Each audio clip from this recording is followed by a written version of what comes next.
It's time to hakot! Hakot na guys. So ayun, may naghahanap ng charger. Anong charger? Itong ganito po ay 200. Ito po 250. Wala sa 250. Testingin lang po muna natin. 250 po. Testing po natin.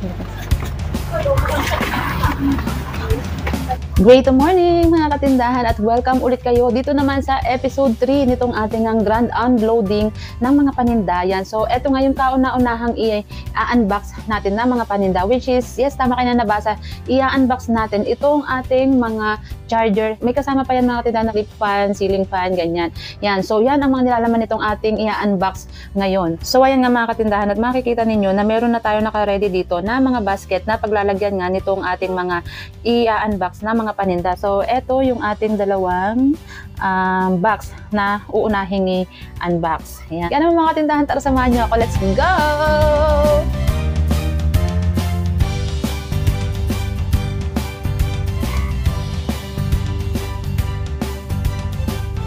Kita ninyo ba mga katindahan, mga clip fan? Yes, ito malaki mga katindahan. Ito natin yung lalagay. Ito malaki. Ito maliit. Ayan. So, unahin natin ang clip fan. Bakit nga ba lagi itong hinahanap ng ating mga suki, di ba? So, unang-una mga katindahan, kasi di ba mura lang at pasok sa budget ng karamihan, lalo-lalo na ng ating mga suki. Di ba? Hindi naman kasi lahat is afford yung mga stand fan, ganyan, na mga medyo matataas ang presyo. Kaya naman sa ganitong mga ceiling fan, clip fan, ganyan mga katindahan is very affordable sa ating mga suki.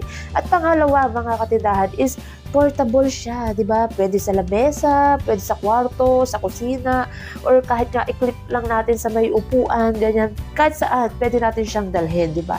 So, next naman natin mga katindahan is itong ating ceiling fan. Yan. So, ito talaga is swak na swak naman para sa buong pamilya, di ba? Kasi malakas ang buga ng hangin at syempre, napakatipid naman ito sa kuryente, di ba? Kumpara natin doon sa mga stand fan nga, ganyan. So, same sila ng clip fan na matipid sa kuryente, di ba? Tapos, kahit pa paano is matibay din, basta tama lang yung paggamit natin, hindi natin napapabayaan, di ba? Pwede siyang pang long term gamitin. Kaya na lang dito sa tindahan namin, Diyos ko, ang tagal-tagal na ng ceiling fan namin na ito mga katindahan, pero grabe hanggang ngayon, napapakinabangan pa namin, di ba? Syempre, iwasan lang ng customer na mag-overheat para hindi siya agad masisira, di ba? Nasa tamang paggamit lang talaga. Kaya napakagandang idagdag rin nito sa ating mga tindahan. At actually, dito nga sa ating tindahan is palaging sold out yan, mga katindahan. Okay, wala na. Gusto ito mga katindahan. At ang next natin bubuksan mga katindahan na ito. Yan. Mga charger naman. So, dito natin naman ilalagay mga katindahan ng ating mga charger.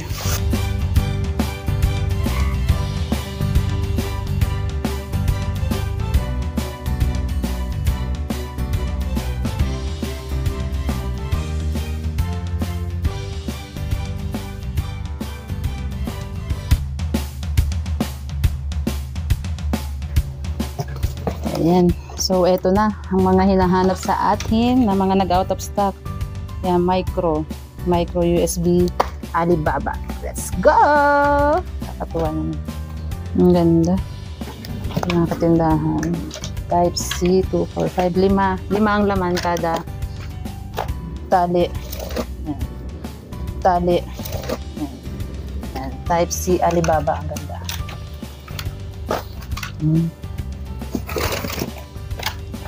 Ay micro na tinatagay ang micro ganda micro ay kalabaw ka. So, yan ang mga nakikita ninyo mga katindahan na ina-unbox natin ngayon ay mga cord ng charger. Yan, iba't ibang klase yan ng mga cord. Meron pang Android, meron pang Type-C, at meron din namang para sa iPhone. Yan, so mga katindahan, alam nyo ba kung bakit mabenta yung mga cord na yan dito sa ating tindahan? Ay, naku, kasi yan nga yung madaling alam mo yun, masira dahil sa araw-araw na paggamit, ganyan. Tapos madalas napuputol, nagulus, ganyan yung mga na-encounter namin dito, mga katindahan na senaryo ng mga customer. Tapos minsan, naiiwanan sa biyahe or naiiwan sa bahay, tapos emergency, kailangan na nilang bumili, mga ganun. Kaya madalas din talagang may mga customer na bumibili ng mga ganitong cord lang, di ba?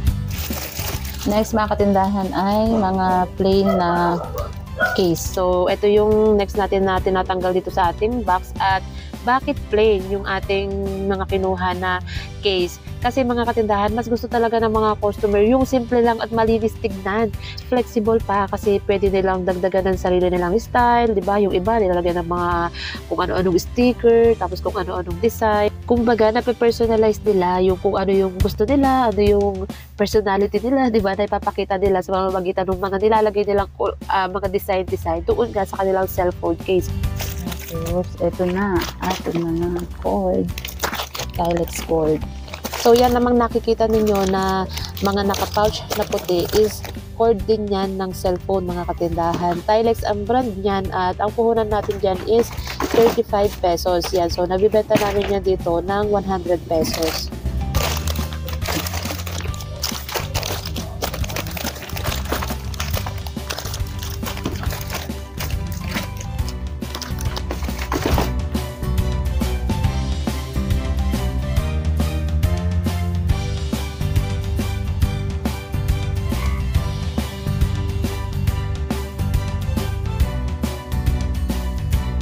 So, ito na nga yung next na tatanggalin natin dito sa ating box. Ito na yung mga charger mismo. Bakit nga mga charger? Itong ating isa pa sa pinupuhunanan, di ba? Kasi ng mga tindahan, ito is napakabenta dito sa ating tindahan. Kaya nga ito yung unang-una nating in-unbox. So, di ba? Halos lahat na ng mga tao may cellphone, di ba? Mapabata, mapamatanda, may mga cellphone, di ba? Syempre, lahat ng may mga cellphone nangangailangan ng charger, di ba? Kapag ka nasira, nawala, ganyan, hiniram ng kapitbahay, hiniram ng kaibigan, nasira, lagot, di ba? Yan, so, syempre, hindi pwedeng hindi sila bibili dahil kailangan nila agad makabili para magamit yung kanilang cellphone, di ba? Kaya nga halos araw-araw may naghahanap nito dito sa ating tindahan. At isa pa kung bakit mabilis masira ang charger kasi nasusobrahan sa paggamit, di ba? Overuse. Kaya, naku, mga katindahan, napakabenta nito dito sa ating tindahan. Kaya mabilis natin napapaikot yung ating puhunan ng dahil dito, di ba? Halos doble ang balik sa atin ng puhunan. Minsan nga sobra-sobra pa, di ba? Dahil napakaganda pagtubuan ng ganitong mga charger.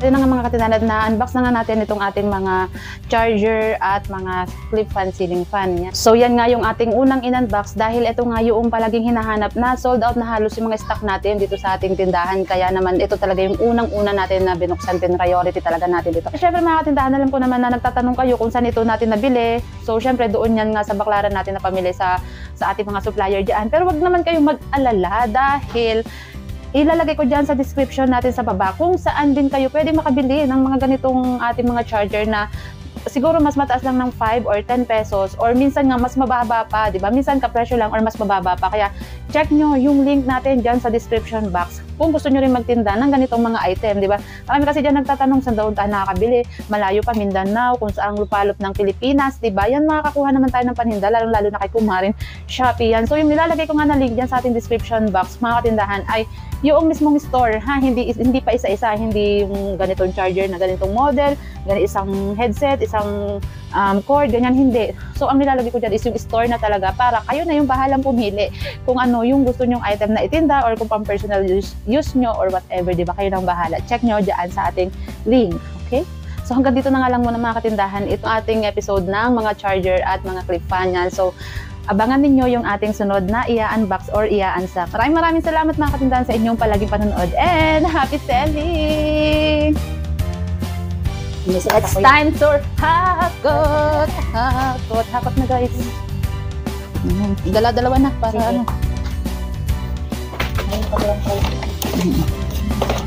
Yan, presyohan na natin to.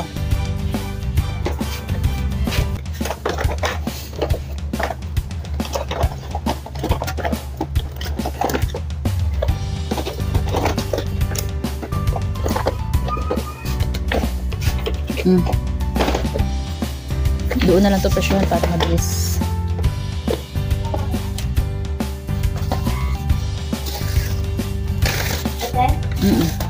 Diyo, ito. Dito.